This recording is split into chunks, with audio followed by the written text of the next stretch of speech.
Hello and welcome friends to another lecture of your BPSC free crash course for political science जहाँ पे हम कुछ important and बहुत ही relevant topics for BPSC mains PSIR optional discuss कर रहे हैं। अब एक बहुत ही hot topic जिसके ऊपर question usually आता ही आता है is regionalism in India and Jharkhand movement specifically because Bihar के ऊपर जो है इसका एक credible impact आया था।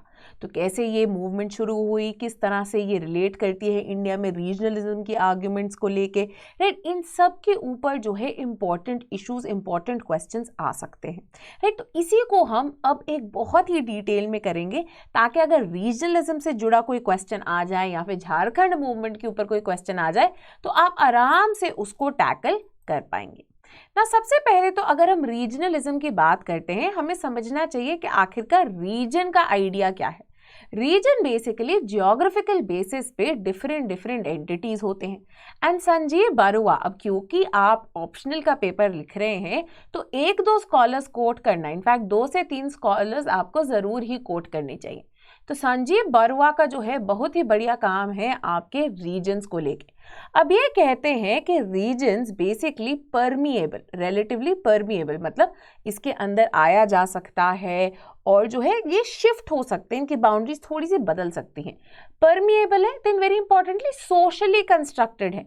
जरूरी नहीं है ज्योग्राफिकल कोई बाउंड्री ही हो, राइट, कि मतलब कोई माउंटेन्स या रिवर्स ने ही डिवाइड कर दिया, ऐसा भी हो सकता है कल्चरली ड्रॉन बाउंड्री हो, राइट। सो फॉर एग्जाम्पल अगर हम पंजाब एंड हरियाणा की बात करें, कल्चरल एक सोशली कंस्ट्रक्टेड बाउंड्री है between Punjabi speaking and Hindi speaking states, right. तो सोशली कंस्ट्रक्टेड है, पॉलिटिकली मीडिएटेड है। वाई? बिकॉज पॉलिटिक्स के थ्रू ही, पॉलिटिकल लॉज एक्सेट्रा के थ्रू ही जो है इसको क्रिएट किया जा सकता है एंड एक्टिवली परफॉर्म की जाती है through institutional accomplishments. So the setting up of इसके खुद के स्टेट की गवर्नमेंट, स्टेट की legislature and so on so fourth.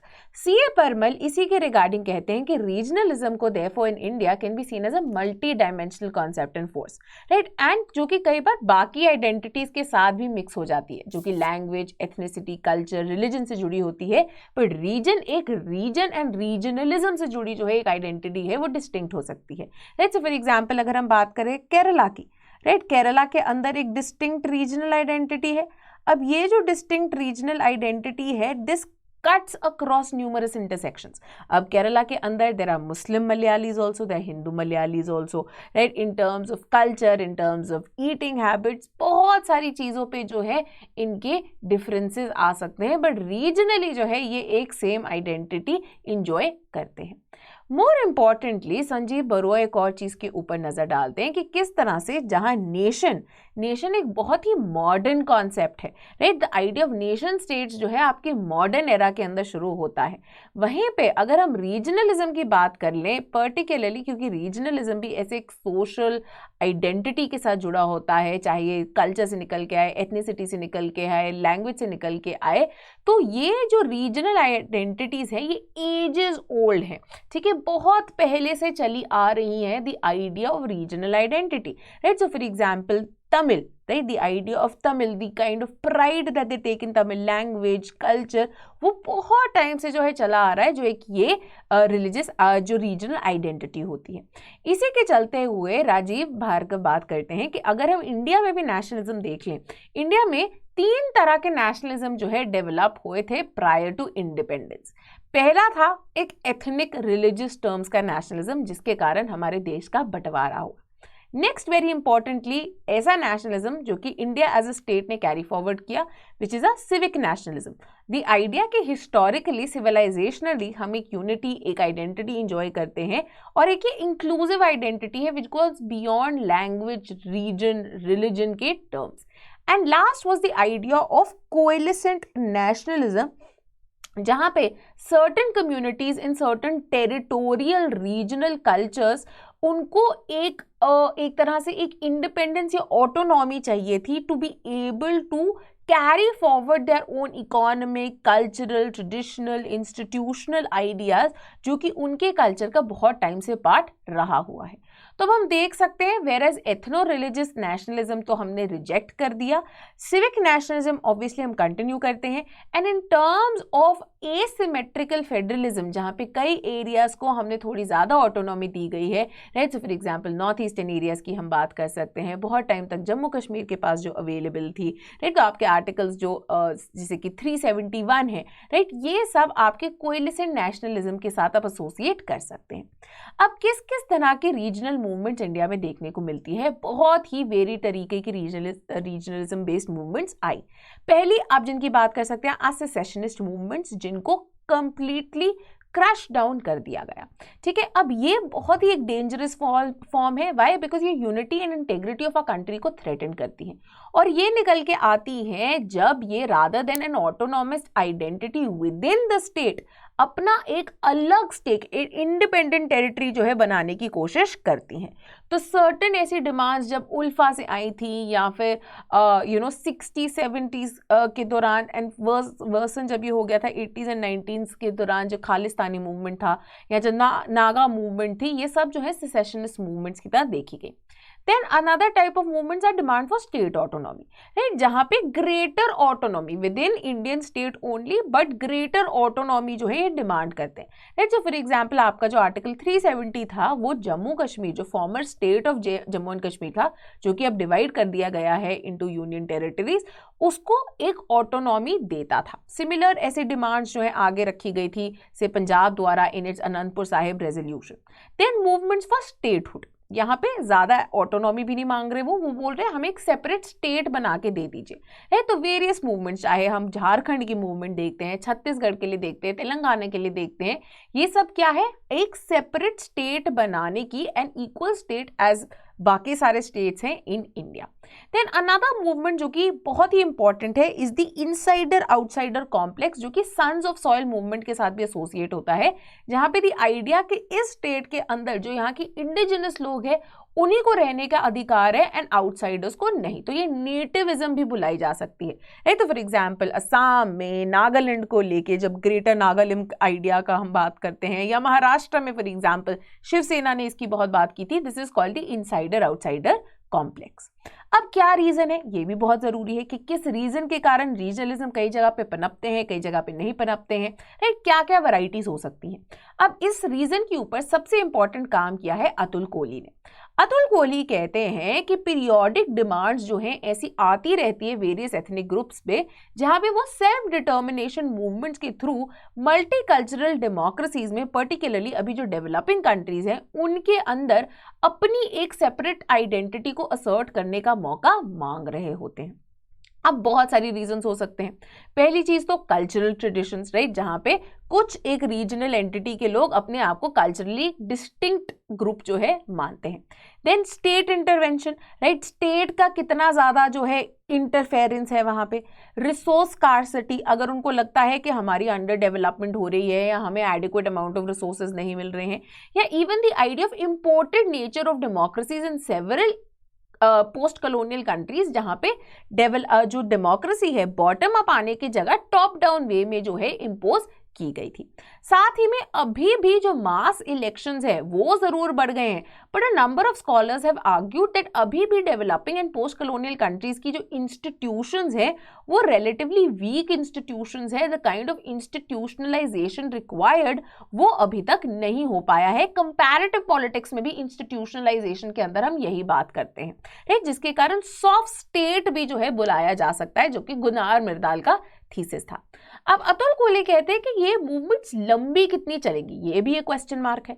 अब ये मूवमेंट्स कितनी लंबी चलेंगी depends on how well central authorities institutionalized, कितनी ज्यादा पकड़ है सेंट्रल इंस्टीट्यूशंस की अक्रॉस द कंट्री, एंड कितने विलिंग है जो रूलिंग ग्रुप्स होते हैं to actually be able to negotiate and compromise with the protesting groups, right. तो इसीलिए कहते हैं कि अगर हम इंडियन डेमोक्रेसी की एक एग्जाम्पल ले तो हमें एक इनवर्स यू शेप देखने को मिल जाती है। इस तरह की शेप जो है देखने को मिल जाती है in a number of regional movements, right. One, क्योंकि डेमोक्रेसी है, एंड देन डेमोक्रेसी एक बहुत ही टॉलरेंट पॉलिटिकल सिस्टम भी होता है, and then very importantly electoral democracy के कारण कई बार अस्क्रिप्टिव आइडेंटिटीज का मिसयूज भी किया जाता है, जिसके कारण कल्चरल बेसिस पे अ number of people come together demand करने के लिए अपनी सेल्फ डिटर्मिनेशन के राइट्स। तो इस दौरान ये मूवमेंट जो है काफी हाइटन हो जाती है, काफी ज्यादा बढ़ती है, काफी क्रिसेंडो बढ़ जाता है, काफी ज्यादा मोबिलाइजेशन होती है।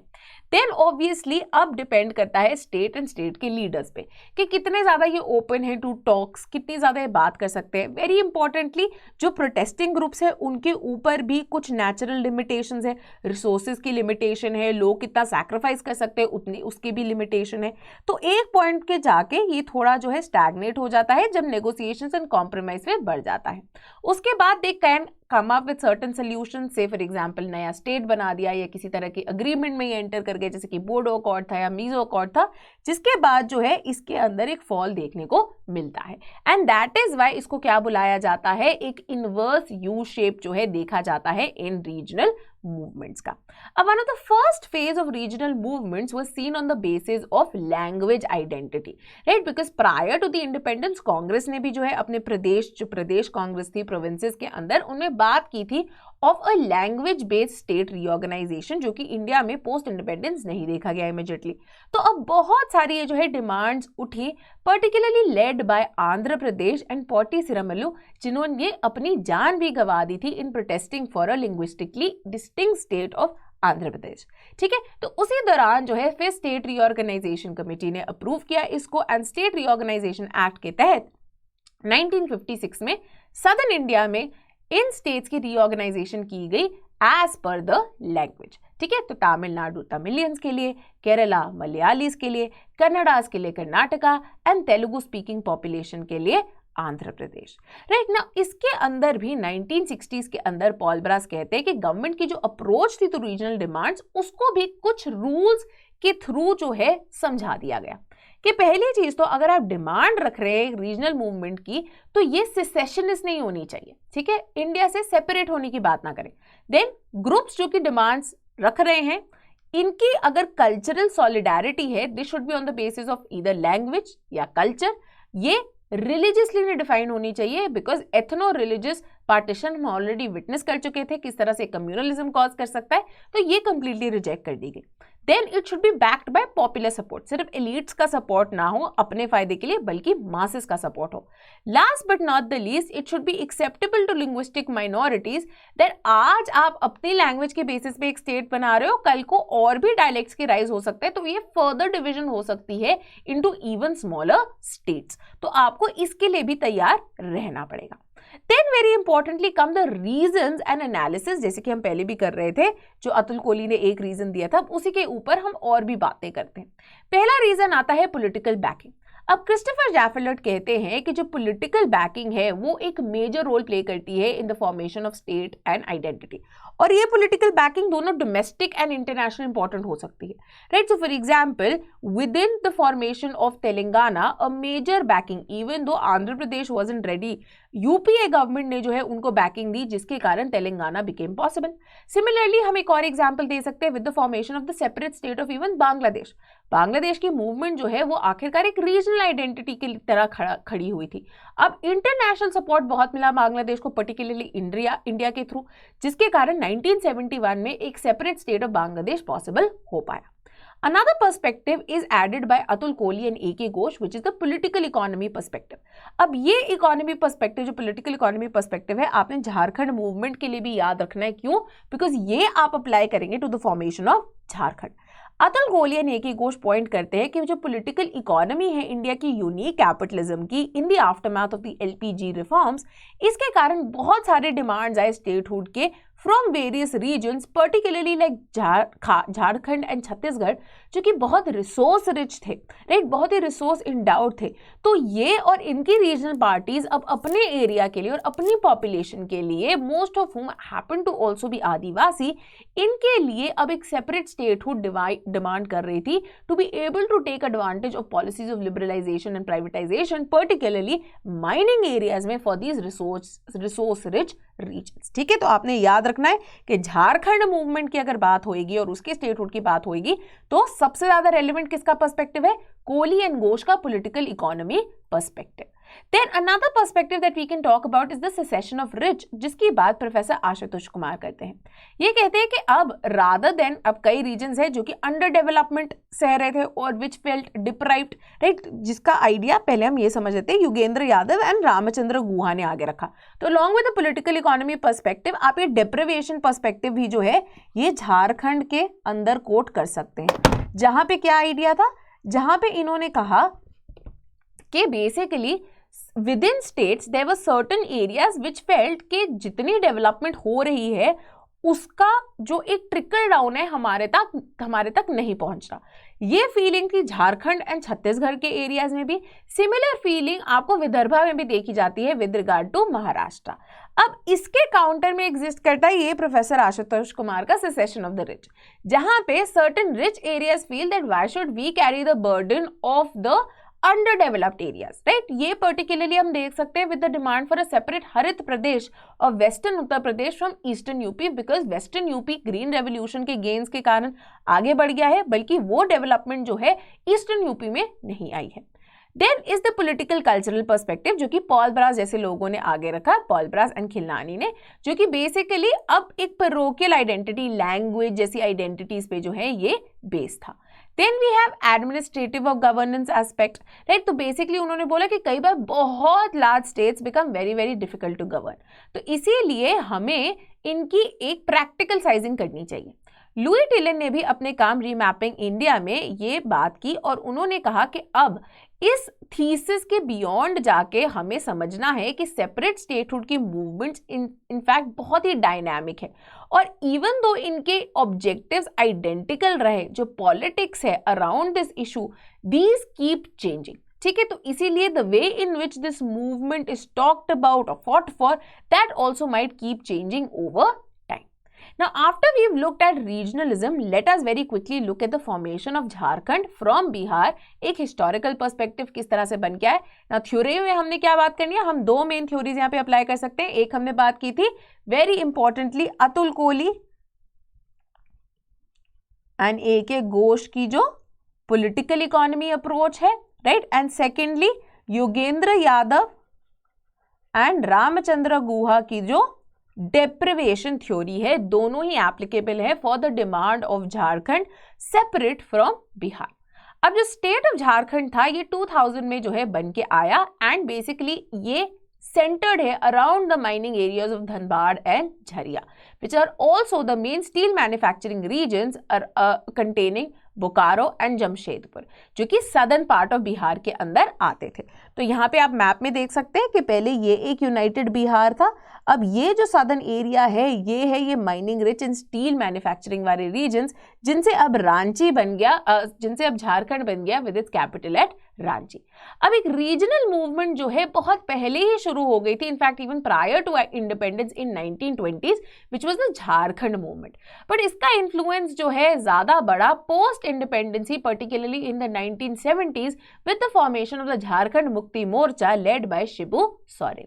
अभी जो झारखंड मूवमेंट है इनफैक्ट इंडिया के अंदर one of the oldest autonomy movements मानी जाती है, जो कि urbanization industrialization pattern of development के कारण आई, राइट, जैसे कि हमने बात की है कोहली एंड घोष की पॉलिटिकल अप्रोच को लेके, पॉलिटिकल इकोनॉमी अप्रोच को लेके, जहां पे जो लिबरलाइजेशन प्राइवेटाइजेशन के पहले भी जो एक डेवलपमेंट थी पर्टिकुलरली माइनिंग सेक्टर में, उसका फायदा उठाना चाहते थे। And then very importantly even though ये रिसोर्स रिच एरियाज थे, इनके जो गेन्स थे इस एरिया को नहीं मिल रहे थे बल्कि बाकी स्टेट के अंदर जा रहे थे। तो डेप्रिवेशन थ्योरी जो है वो भी इस अर्बनाइजेशन इंडस्ट्रियलाइजेशन पैटर्न के अंदर फिट हो जाती है।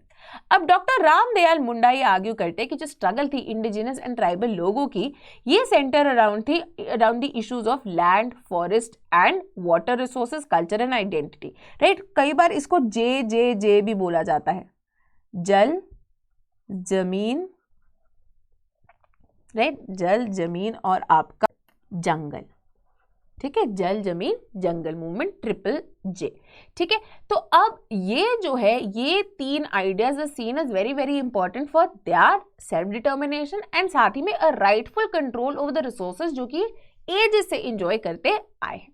और झारखंड मूवमेंट भी जो है इसी एक ट्राइबल आइडिया के अंदर विटनेस की जा सकती है।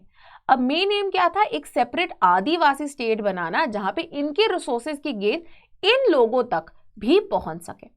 बिफोर इंडिपेंडेंस ये मेन इशू था। After independence it was made clear that this isn't just about adivasis but in fact this regional identity of being Jharkhandi.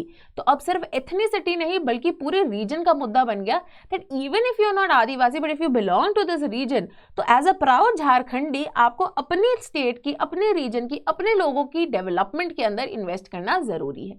तो ये जो झारखंडी असर्शन थी, ये एक स्टोरी थी बहुत ही फियरलेस स्ट्रगल की, जहां पे एस्पिरेशन मिली थी कि जो ये लैंड्स है यहाँ पे इरिगेशन हो, इलेक्ट्रिसिटी, हेल्थ फैसिलिटी सब प्रोवाइड की जाए, बिकॉज यहाँ पे जो डेवलपमेंट थी, आपकी ह्यूमन डेवलपमेंट बहुत ज़्यादा लैगिंग थी। तो एक ऑल राउंड डेवलपमेंट जो है ये डिमांड की स्पेसिफिकली झारखंड के लिए, right, no matter how deprived you are. तो कहते चाहे हम डिफरेंट ट्राइब्स है, कुडमी, गोंड, भुइया, बगाल, पान, Tanti, but the idea is कि ये इस झारखंड के एरिया को जो है आपने होलिस्टिकली डेवलप करना है। अकॉर्डिंग टू एस मुखर्जी, ये जो development and birth of Jharkhand हुई थ्रू रीजनलिज्म, इसके दोनों ही पॉजिटिव एंड नेगेटिव इम्पैक्ट देखे जा सकते हैं। सबसे पहले तो इसके थ्रू कुछ लोगों की जो पर्टिकुलर एक ज्योग्राफिकल टेरिटरी में रेस्ट करते हैं, जिनको डिप्राइव किया गया था, उनकी डिमांड्स को फुलफिल करने का एक तरीका निकल के आ गया। साथ ही में ये जेनरेट एंड इनकरेज करता है पॉलिटिकल पार्टिसिपेशन और एक बहुत ही मेजर रोल प्ले करता है in mobilising the society. Economic mobility, social mobility सब प्रोवाइड कर पाता है। साथ ही में जो कल्चर ऑफ सब ग्रुप्स है जो कि ऑफन इग्नोर कर दिया जाता है because there are the periphery, as we can talk about the Jharkhandi culture या फिर जो आदिवासी हैं उनके ट्रेडिशंस एंड कस्टम्स, राइट, उन सबको दोबारा ये सेंटर में ले आता है with the formation of a separate state. साथ ही में प्रोफेसर इकबाल नरेन भी बात करते हैं कि किस तरह से अब जो है with a complete autonomous representation and participation of the state in its own right, अब इनके पास एक डेमोक्रेटिक राइट आ जाता है अपनी रिसोर्सेज को जुडिशियली यूज करने का within the wider national framework to ensure कि इनके खुद की इंडिजिनस लोगों की भी जो है क्रेडिबल डेवलपमेंट हो रही हो। However, certain negative dimensions भी होते हैं। So, for example, political elites का जो है particularly vested interest होता है, जहाँ पे वो इस deprivation and regional identity को exploit करते हैं for their own gains. Then very importantly इसके कारण कई बार जो स्टेट एंड रीजन की डिमांड्स होती हैं they might conflict with the long term stability and wellbeing of the entire country. Then very importantly जो लोग थे, जो इंडिजिनस लोग थे, जो मासेस थे, उनके पास तो बहुत कम एक्सपीरियंस था स्टेट क्राफ्ट का, राइट। एंड अब क्या होता है, जो अलायंसेस निकल के आती हैं, जो पॉलिटिकल कंट्रोल आ जाता है after the formation of the state, जरूरी नहीं है that it has ended up providing for the holistic development of the Jharkhandi people.